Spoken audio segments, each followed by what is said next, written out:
We really didn't notice anything, I think because we saw him every day until we were watching him play soccer when he was about in 7th grade.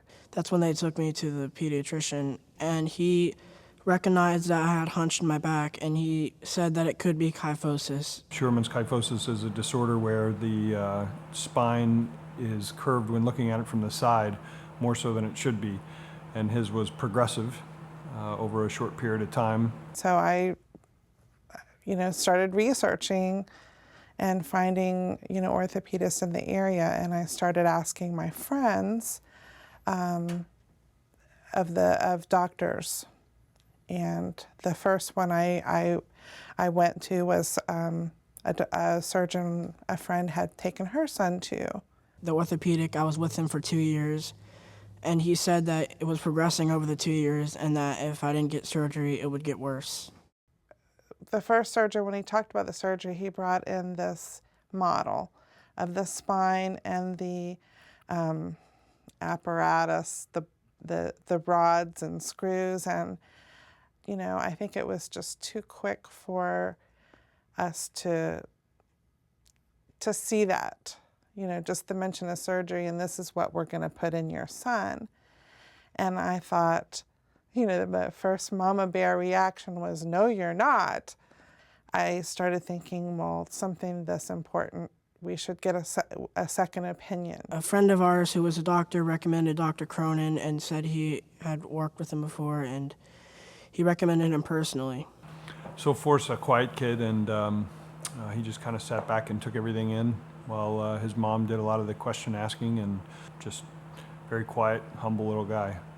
He not only talked to me and my husband and was directing information to us, he also, included Forrest and made sure that he understood and asked him if he had any questions.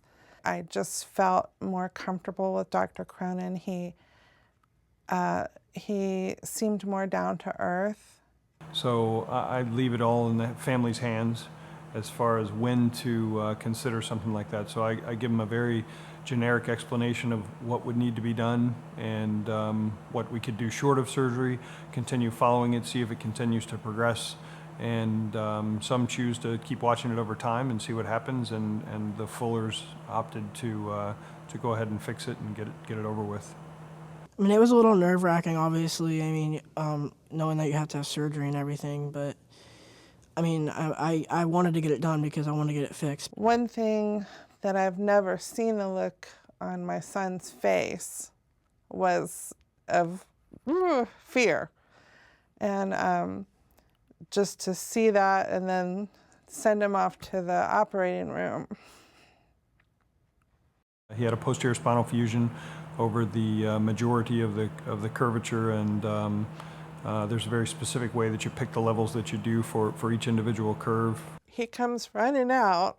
I'll never forget. He's carrying these X-rays, and he's like, "You got to see these," and he puts them up against the glass so you can see through them. And he's giving me an instant comparison, and he's really excited, and it was a really neat thing to see.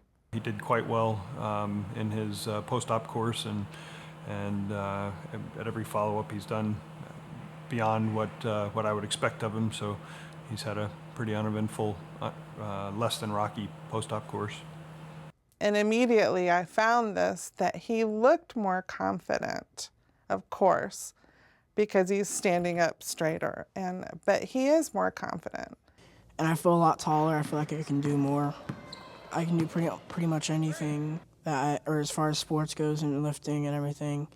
I take away a little bit of something from every patient that I get to interact with, and I asked him what he was going to be when he grew up, and he said he wants to be either a police officer or a preacher. Try to make other people around him better than before he met him. So he's just a cool kid.